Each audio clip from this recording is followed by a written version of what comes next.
No, look, the passage of alcohol past my lips is the sign of moving from work mode to relaxation mode at the first sip.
through when you're doing your presentation.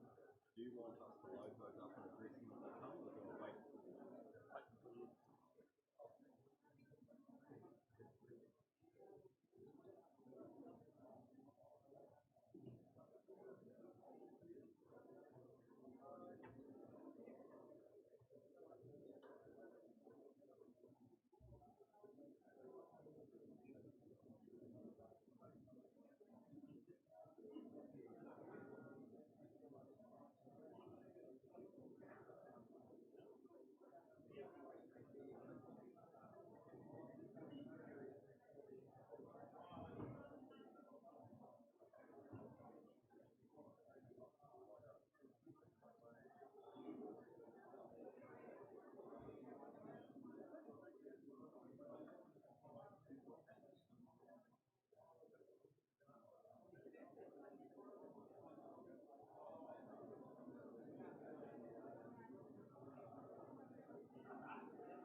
Okay, we'll make it start right on time.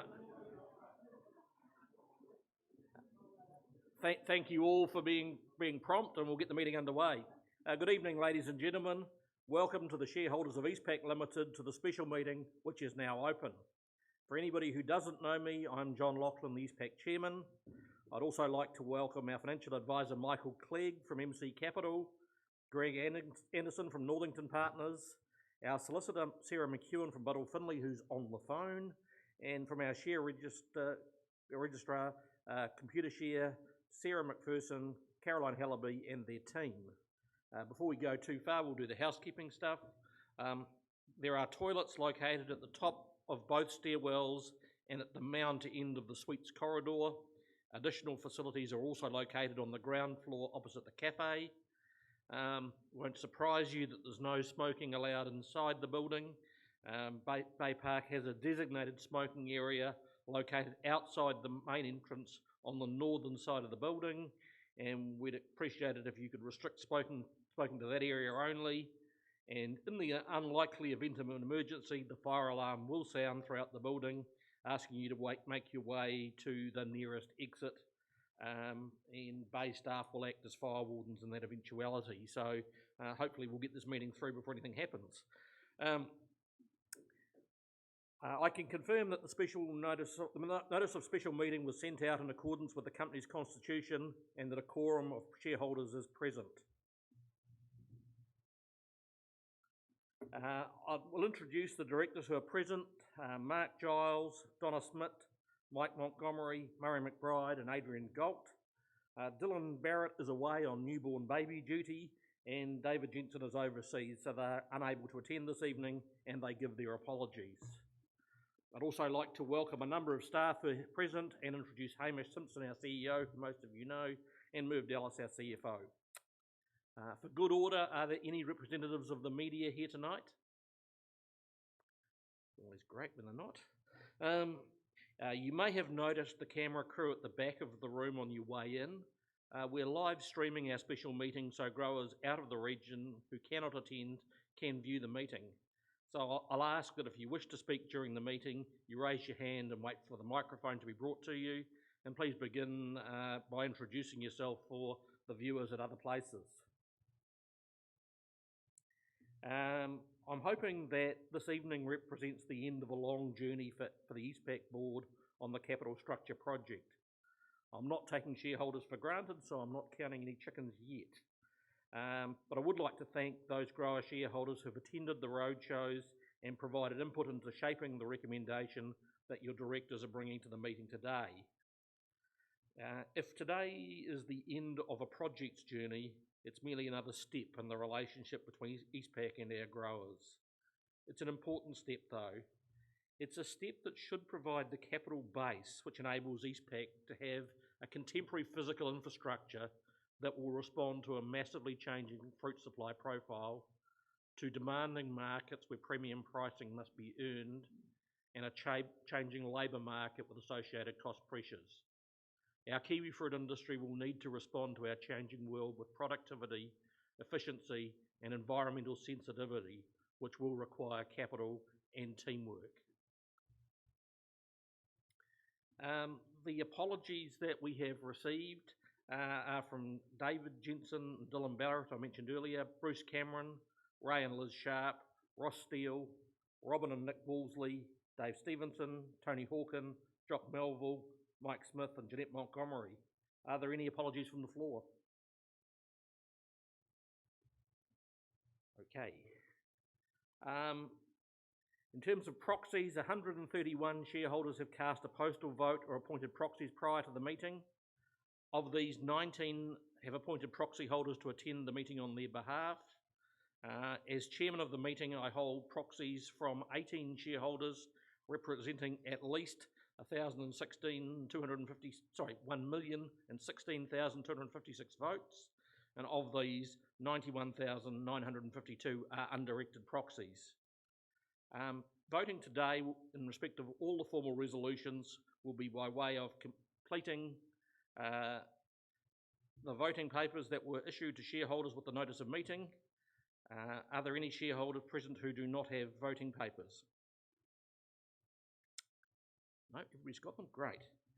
The voting papers will be collected and votes will be counted by the company's share registrar. You'll be asked to sign those voting papers before any are collected from you. If shareholders need to leave the meeting prior to the end, can you please ensure that you sign your voting papers and hand those over to the representatives of Computershare as you leave. The vote count will be completed following the close of the meeting. So let's now turn to the subject of today's meeting. Okay. Look, we've done a round of road shows and we've spoken to you at length. I am going to recap some of the points for people who haven't heard, but just quickly to remind people who've yet to make up their minds how they want to vote.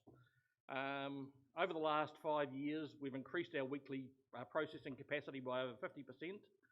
We've added substantially to our pre-cool infrastructure, which has been really necessary with the SunGold fruit coming in so much warmer than traditional Hayward, and we've significantly increased our cool storage capacity.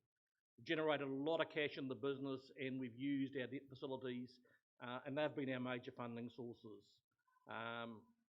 Importantly, the earnings that we've retained have accrued solely to our investor shareholders, and they've increased the net asset backing and the underlying value of those investor shares by $1.35 per share in the last 5 years alone. The reality is that issue will become much worse if we don't address the issue today in terms of the value accruing to the investor shareholders. The other thing we're facing are enormous future challenges. Over the next 5 years, we expect existing EastPack growers to supply 14.5 million more gold trays and 3.4 million less green trays. We expect 6 million of the gold trays to be supplied in week 16 to 18, which is late April.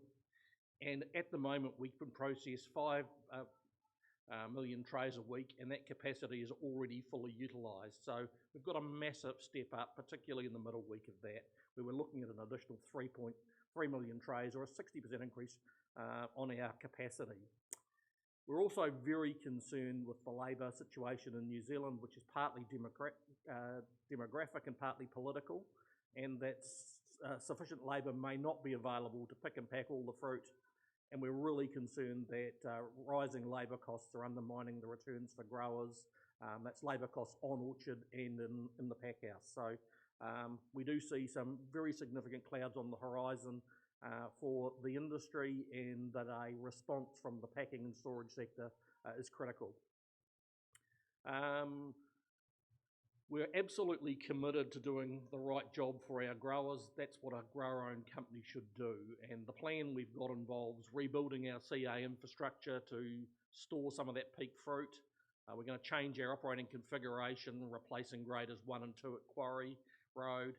We're going to use the parts from those, which are graders that are no longer being manufactured new, to expand the capacity at Edgecombe, Opotiki and Katikati.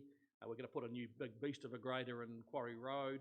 Overall, there's a very significant net increase of weekly capacity out of that. We're going to increase our automation in terms of camera technology. We're planning to build additional cool storage for the additional fruit, and roll out an automation solution. We've been through this at roadshows, and we've been through this as a board and management, had many iterations. The number started well over 400 million to respond to the capacity. We've got it down to about 250 million. That's a huge amount of money, but with the money that's being invested in orchards and a licence, you all need a great job done with your fruit at a challenging peak time. So the choices that we faced as a board were to make more use of bank debt, and that's a bit limited by ratios. More grower money, and the cost of grower ownership is that growers must ultimately provide the equity. The opportunity to make use of public money where lower returns are required is part of our thinking on our capital structure. The alternative to those sources of funds are either to reduce or defer our capital expenditure and run operational risk. Operational risk doesn't always hurt you, but sometimes it can hurt you very, very badly. And as a grower-owned organisation, we do feel that you worked hard to produce your fruit all year, and you have a rightful expectation that we will have the capacity to service that fruit well and to help you maximise the value from it. So that's been very much our focus. So we're not going to have a gold bricked infrastructure, and we're not going to have a lazy balance sheet. So we've been looking to strike a balance in there to do what's required in time and to fund it efficiently as possible. But there is additional financial risk in the strategy, and there's additional operational risk. But that's a consequence of the shift to the gold industry that global consumers are demanding these days and paying for. The funding required, this is a waterfall chart that we've shown previously. Essentially, it shows that for the next few years we will generate $250 million worth of operational cash flows out of the business, being retained earnings and depreciation that's a non-cash charge to profit. That actually matches off by complete coincidence with the 250 million of capital we have to spend. If we only did that, we'd have insufficient headroom in our facility, so we are looking to make use of $40 million worth of bank debt and raise $35 million worth of equity. We think that the right thing to do for the owners and the growers who supply this business is to have an amount of headroom. We have to make capital decisions each year and commitments round about in June for the capital we're going to spend next year. And we have to do that before we have any sense of the fruit we're going to get next year. So there is a risk that we commit for fruit we expect, and nature deals you a bad hand and the fruit doesn't come till a year later. So we've given a lot of consideration to this and feel that that's an appropriate balance and appropriate headroom in the facility. So, and the final item there is dividends, which are required to service the capital in the business, but can be turned off if time, or cut back if times get tough. So we think that the balance that we've struck in the capital structure is a sensible balance that enables the EastPack to weather whatever storms come at us, and be sure they will come, whether it's coronavirus or something else or a biosecurity event. We think that resilience in the capital structure is important, but not resilience to the extent of having a lazy balance sheet. Very early in our process, we asked you, do you want to see EastPack grow? And the message came back, yes, to service existing growers' fruit, and any complementary fruit that adds efficiency and for the benefit of all growers. I mean, the more fruit we can put over our graders through our cold stores, the lower the average overhead cost per tray for all our growers. So, and efficiency is going to be a really important part of being having the right cost structure for the future. and you told us you wanted us to remain grower-owned.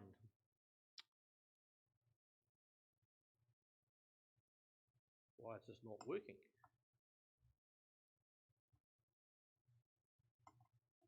Gone backwards, okay.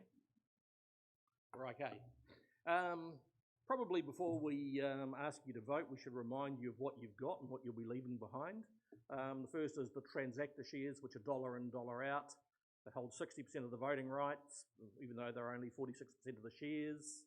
There's 27.9 million of them on issue, even though we packed 41 million trays. So about 14 million less transactor shares than trays packed, and that's due to the fact that they are issued through the rebate and they build up capital slowly. The rebate's currently 20 cents per tray packed. That's the minimum rebate in the Constitution. Maximum is 30, and the custom and practice has been to pay 10 cents in cash and 10 cents via share call for undershared growers. That pays your tax and gives you a little bit of money.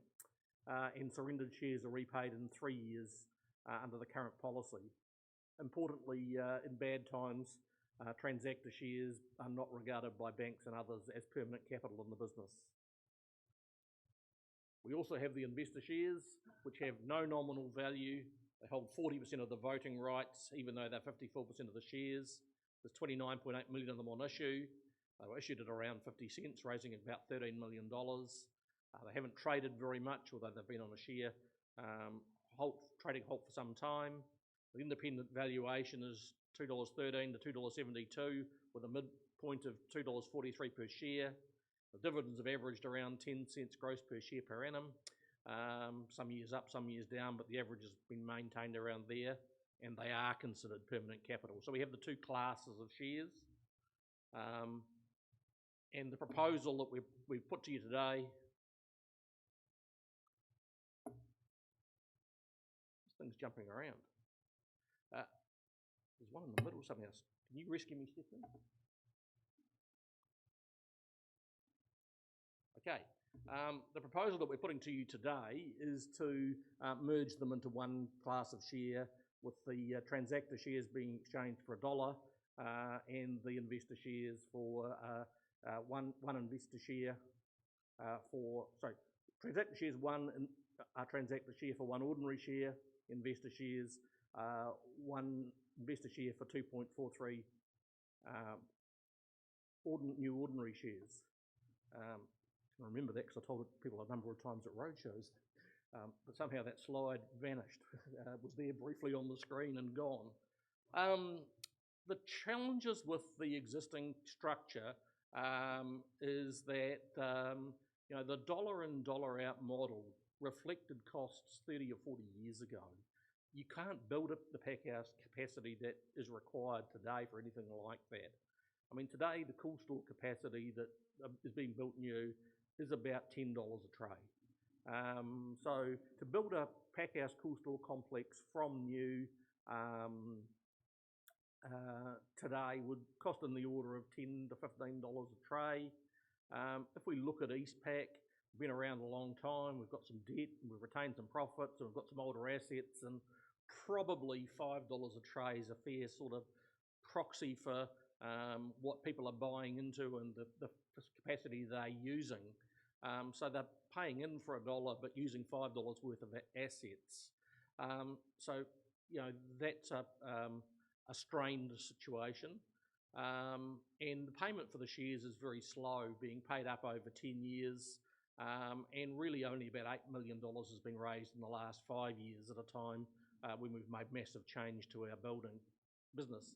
So the 10-year model just doesn't cut it in terms of accumulating capital, and it's not accumulating the amount of capital that's needed anyway. So the existing structure, it's been great for EastPack for a long period of time, but I do believe it is time to move on. We have a demanding world, and we either respond to it or we get left behind.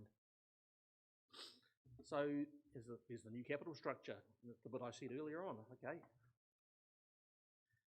So the proposed terms of the new ordinary shares, they are available for growers and staff only. I should have deleted directors. We've decided that non-executive directors who are not growers cannot participate now.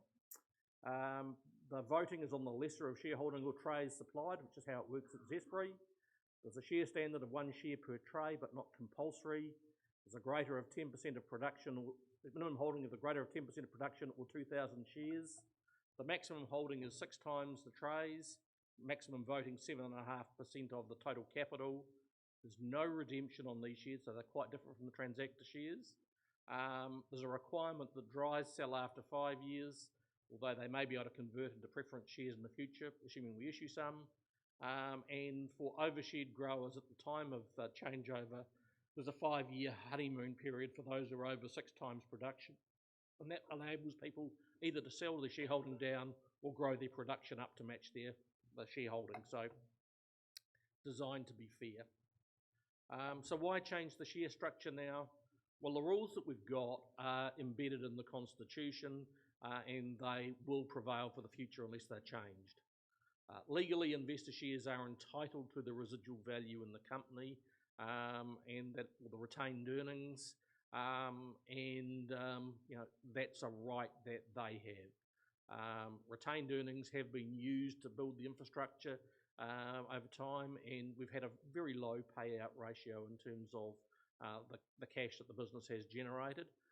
So in many ways, whilst retained earnings have been built up, that's come at a cost of dividends and value to investor shareholders.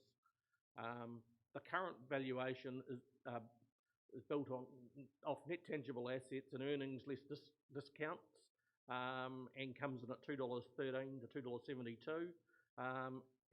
The investor share NTA is at the end of last year was $2.94. So it is actually below the asset backing per share for those shares. Now the assumptions that we've got in our models assume that volume growth, for profit forecasts and so forth are achieved. But if we look forward, our projections, assuming we do achieve our forecasts over 5 years, is that the $2.94 grows to over $5 on the base case that we've got in our forecast. And as you know, the board will be driving management to do better than that. No problem, no pressure, Hamish. It's therefore, the board believes this is the lowest cost time from now on to resolve the company's current share structure. Will the extra shares create a burden on the company? Look, the answer is yes. Nothing comes for free, and we will have to service the capital that's there. But the company does have the ability to vary the dividend rate, and we are intending to introduce a dividend reinvestment scheme into the shares. The Constitution will allow the board to issue new preference shares. These may or may not be issued, but if they are, the intention is that they be non-redeemable, and the capital is non-voting debt, and they can be sold to anybody, so we can make use of public money. But again, if we use other people's money, we're going to have to pay the price of using it. We've modelled this out, and yes, it creates a burden. It's a burden we believe we have the ability to carry, and it's a capital structure that we think provides some resilience in terms of in difficult times. But at the end of the day, capital never comes for free. So there's the value question.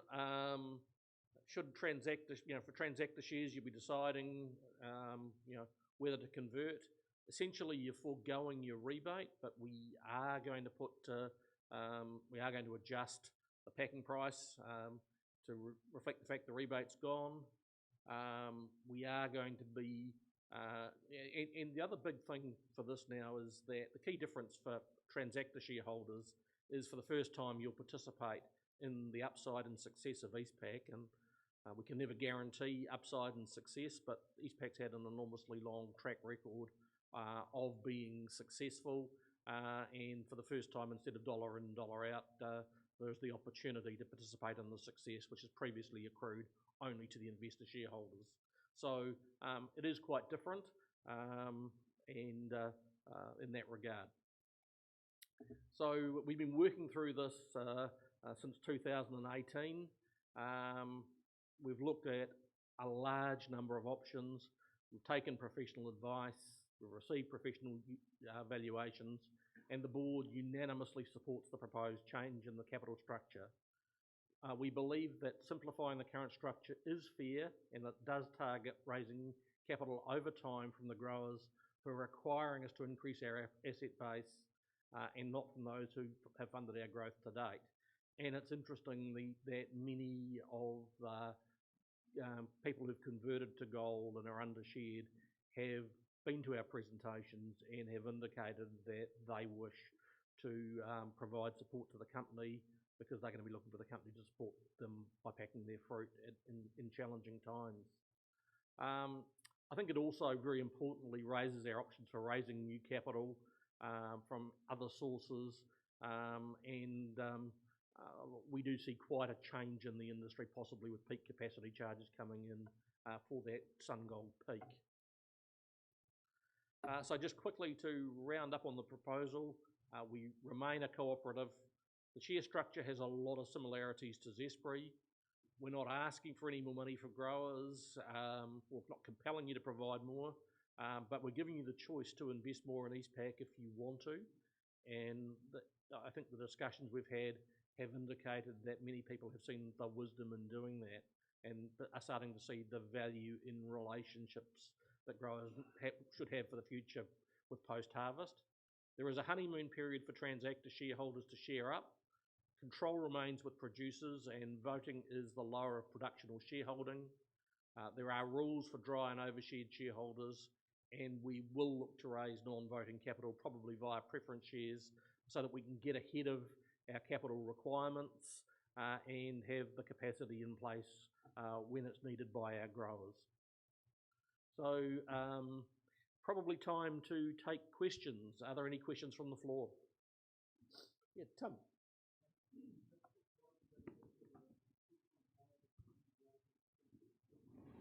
Yeah, that's essentially that. Okay. Yeah. I'll repeat the question because I allowed Tim to ask the question without waiting for the microphone, so that's my fault, not his. And his question was, there was a 7.5% voting cap. Why is that? What is that? And so forth. Essentially, it is that no shareholder or group or related group of shareholders can exercise more than 7.5% of the votes. Zespri has 5%, a similar principle in its constitution, and that is there to ensure that the grower base is respected, supplying grower base. Other questions?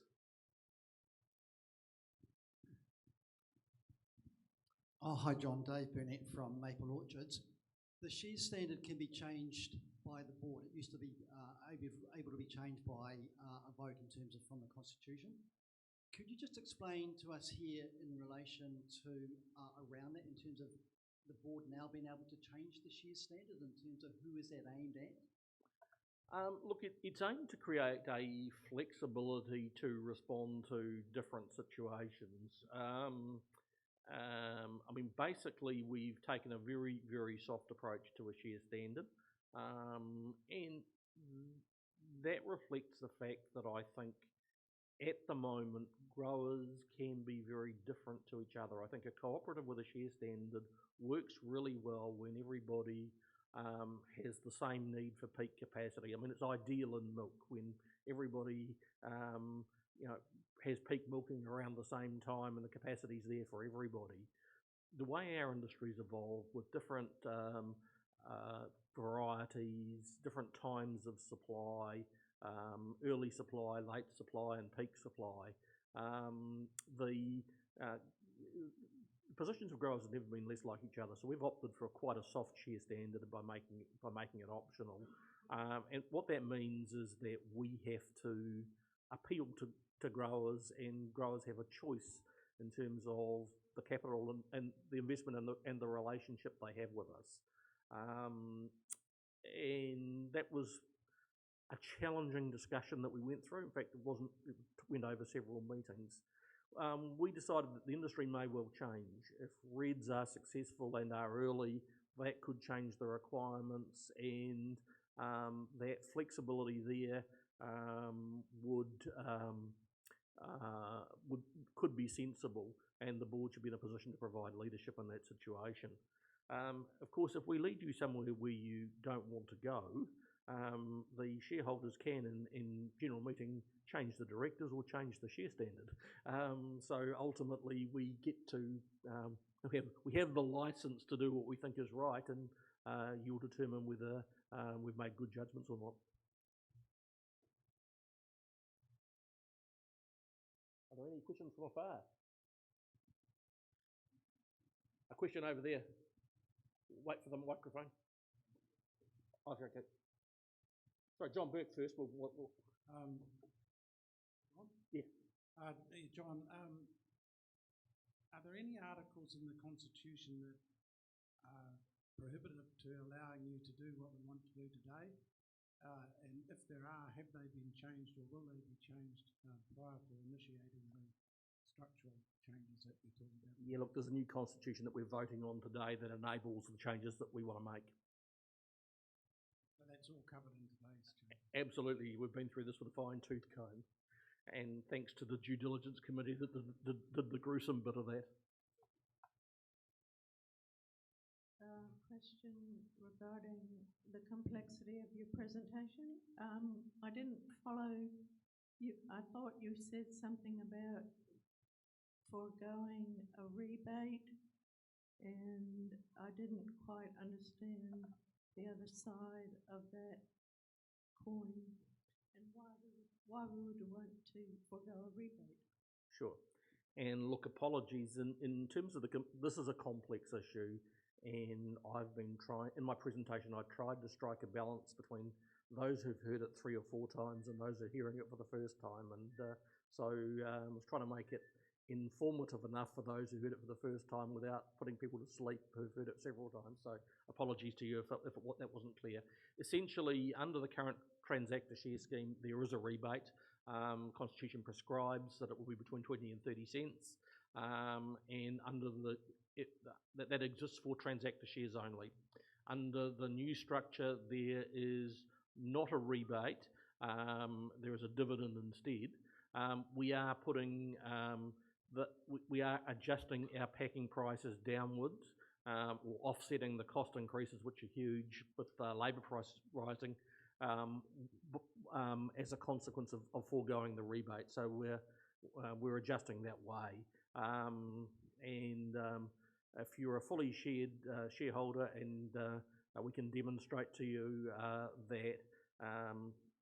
that what you get in dividends and the packing charge puts you in the same sort of position. So if you're not a fully shared shareholder, then there are some, you do get slightly less than under the rebate mechanism.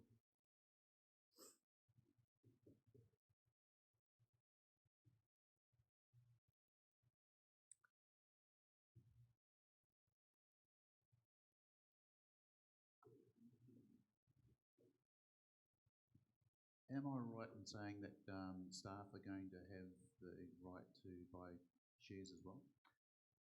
Yes, you are correct. I mean, at the moment, staff have the opportunity to buy investor shares, so they will now have the opportunity to buy ordinary shares. And growers are limited to 6 shares per tray? Yes. What if the staff member doesn't have any trays?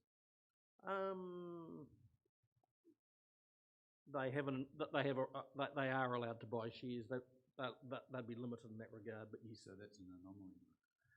Look, it's an anomaly that's consistent with the status quo, Don, yes.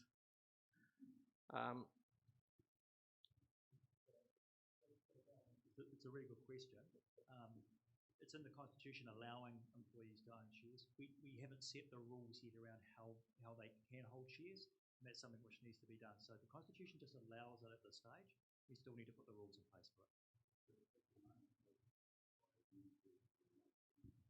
Yeah, Don, probably where it will be is likely the employee share scheme will have a cap on the number of shares that can be bought, and we'll have very much in mind that they don't supply trays. So employee participation in a company often binds them into the company and into the company's success, so it can have a lot of positive things, but we just need to manage the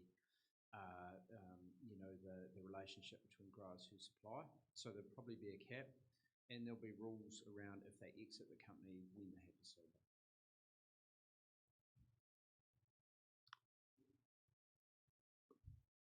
So just a clarification for employees able to purchase ordinary shares, that means they would be purchasing voting rights as well? No, because the voting rights are the lesser of supply or shareholding. So effectively they have no control over the voting rights of the company. Just on that, I used to run the Richmond Meat Company a long time ago, and we had 700 staff as shareholders through the employee staff scheme. Those were mainly production workers on the floor, and it really bound them into the company, and they felt proud and to be part of it and to participate in owning things and owning their employer. And at the moment, access to talent and retention of talent is quite a big issue. So to have people able to, in a small way, participate in the success of EastPack and feel part of it, I think is good and positive. Jenny.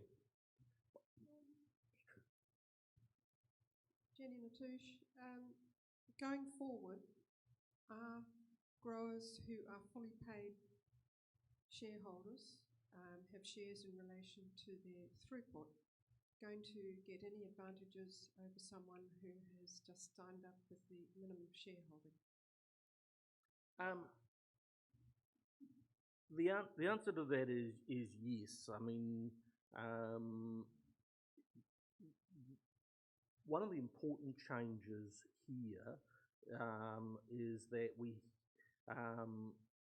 by making ownership voluntary or having a minimum level of ownership, we've got to incentivise people to provide capital. The answer will be yes. We want to treat all our growers favourably, but under peak conditions, there will be advantages for people who've paid their way.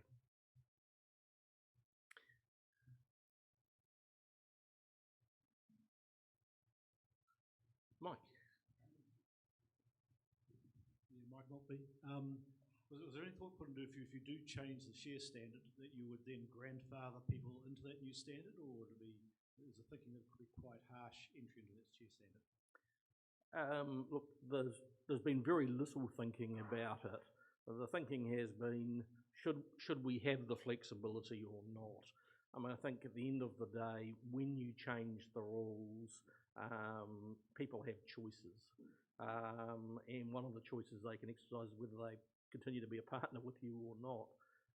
In the kiwi fruit packing business, we want a good mix of grower partners. We want early supply, we want peak supply, we want late supply, we want people putting fruit into CA.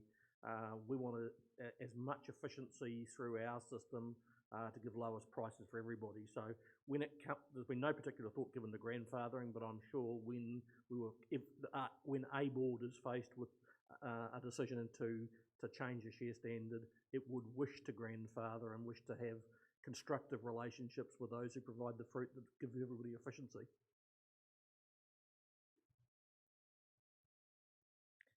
John.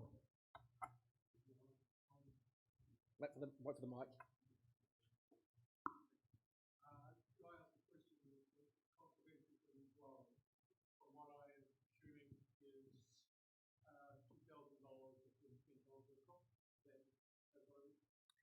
Yes, that's the minimum shareholding, and they can either buy their shares through a new issue, or they could buy them on the secondary market.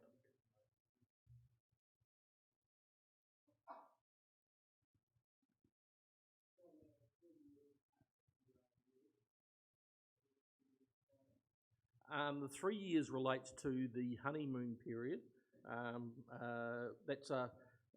Essentially, that's simply recognising that today we have a number of growers who have been with us a long time, have fully paid up, and growers have come to us more recently and are on the journey.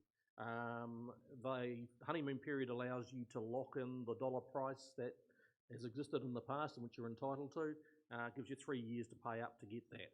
and that's really designed to be a win-win between the company and the grower. For new entrants going forward, they'd need to come up with their minimum shareholding virtually straight away, but it's not particularly onerous. So John, just sorry, a bit of a correction. Yeah. We have intended that it would be a three-payment process for new entrants. Okay. Was in the documentation. So no, not 3 years, three payments. So third up front and a third going forward. So so they'd be issued the shares and they'd owe the money on those shares straight away. That makes sense. John, Carl Simmons from Bay Gold. I note that you've referenced the change whereby directors won't be able to hold shares in your presentation. I'm interested in the background to that decision and the impact that might have on directors who currently hold shares or into the future around association. Okay, it's only the directors who are not growers who are not entitled to own shares, and at the moment that's me. I'd actually quite like to have been able to own shares. I'm a great believer in EastPack and see quite a lot of upside and opportunity here. I've been eligible to buy investor shares. I haven't bought them all the way through because I've known that this issue would come up, and I've wanted to be not conflicted. When we had a discussion about that, we balanced the two arguments for independent directors owning or not owning shares. One argument is that if they own shares, they're aligned with the interests of the other shareholders, and that's a positive. The other issue is that at times it can give rise to conflicts, and that's a negative. We decided on balance that the independent directors who are not growers, we would like to preserve their independence and avoid any possibility of conflict. So that was the background of the decision there. I agree with it, unfortunately. I'd like to buy an orchard and get round it.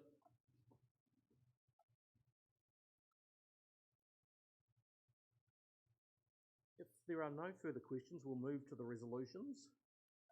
And hopefully this button works.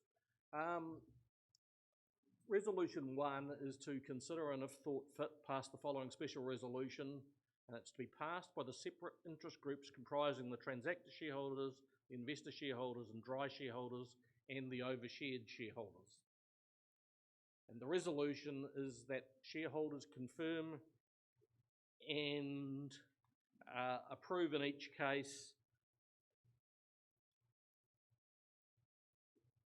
the variation of all transactor shares and investor shares into ordinary shares, and the revocation of the existing constitution and the adoption of the new constitution in the form tabled at the meeting and initialed by the chairperson for the purpose of identification, each in accordance with the timetable.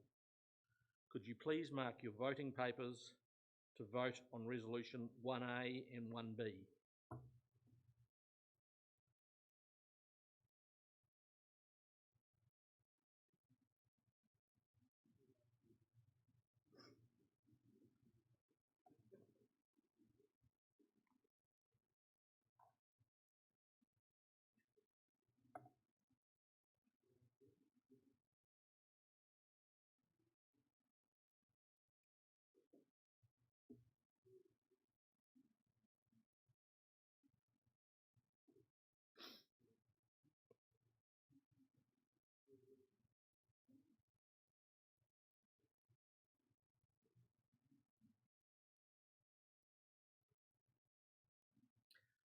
All right, resolution 2, and that is to consider and if thought fit to pass the following special resolution, that shareholders confirm and approve the revocation of the existing constitution and the adoption of the new constitution in the form tabled at the meeting and initialed by the chairperson for the purpose of identification. Thank you. Resolution 2 is the final formal resolution which requires voting on your voting papers. I'd now ask you to all sign your voting papers. Signing is required to confirm the validity of the voting paper. And I'll ask that when signing is completed that the voting papers are collected. And as mentioned earlier, votes will be counted after the conclusion of this meeting. So people will now move among you to collect voting papers.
Are there any remaining forms to be collected?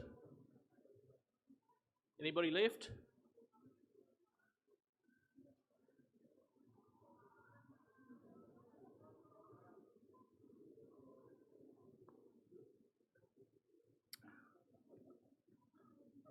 All right, Computershare will now leave us to count the votes and give us the news later in the day. So we move to general business. And general business is the opportunity to raise any matter that may be of interest to the collective body of shareholders. Is there any general business that anybody would like to raise? Be on any topic. Question of Andrew.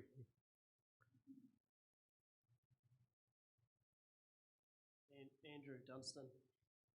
This might be a little bit contentious, but have we considered pricing packing according to the demand schedule for the machines? Yeah, the answer is it will be contentious, and I believe it will happen in the industry. We have discussed it. There are, I think the realities are I think this is going to be something that comes about through market forces. When capacity is fully utilised in the peak weeks and somebody is going to miss out, either a company will offer a higher price or a grower who has no relationship will attempt to try and buy influence by offering to pay a higher packing charge. So I think market forces will drive differential pricing at different times of the year, and that peak capacity charges are likely to flow in years where capacity is exceeded by supply in particular weeks. Similarly, I think there will be competitive activity and possibly discounts out of the peak. I think that will be a normal, rational commercial outcome. It's a matter of who starts it. John. Yep. Now that everybody's voted, a question. You said under capital restructure we'll lose the rebate. And going forward, you also said under capital structure we could expect a lower packing price. Do I therefore assume that the packing price in 2020 will be lower than it was in 2019? Look, thank you, Brett. You lulled me into a false sense of security. Look, in the absence of rising labour costs, that would have been the case, but Hamish can give you a more comprehensive answer than that. Yeah, okay. Brett, you've missed the EET presentation, but in essence, we all know cost increases in our business. For EastPack, it's around about 7% year on year, majority of that being the rise in the minimum wage, and we're paying a minimum $19 an hour, which is a 7.2% increase. So we need to pass those costs on. At the same time, and we presented a case if this vote goes through and if this vote doesn't go through. So we've got those cost increases that we put out to EET, and then the discounting back will be on the basis of the removal of the rebate. So the current rebate is a mixture of effectively a form of discount on supply, but also a reward to shareholding. So effectively, we're proposing to pull so we've got the new price increases, and then we're saying, okay, how much do we do as a discount on supply, and how much do we add in as a reward on shareholding? So it's a mixture of the two. But if you're fully shared, effectively, your net benefit will actually be more than the 20 cents, but you need to be fully shared to fully access all the benefit. So it's a mixture of discount on packing and return on on shareholding, either through dividend or retained earnings building in the value of the company. But I can take you through the presentation separately. Okay. Thank you, Hamish. Any further questions?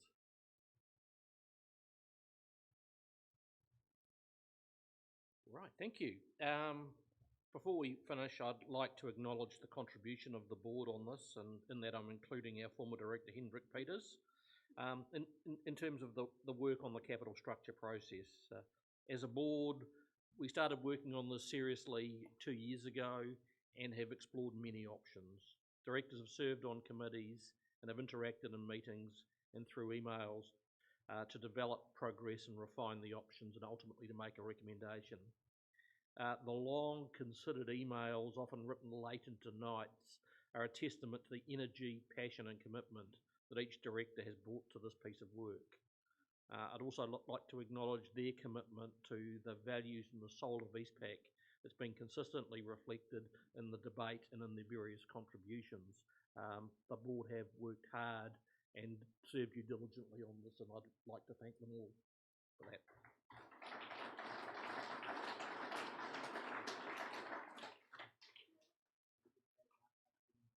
And Mark Hudson too, yeah. Mike Motley, I've forgotten how long ago it started. Yeah, thanks, Mike. I'd also like to thank all of you, the shareholders who are here tonight and who are at the various outlying venues for your attendance at this evening's meeting. Shareholders are a fundamental part of corporate governance, and your commitment to EastPack is fundamental to good governance here. I wish you all well for the harvest and for the journey of your fruit to global consumers in challenging times with coronavirus. I also wish you well in your lives generally. I declare the meeting closed. Please join us for refreshments next door.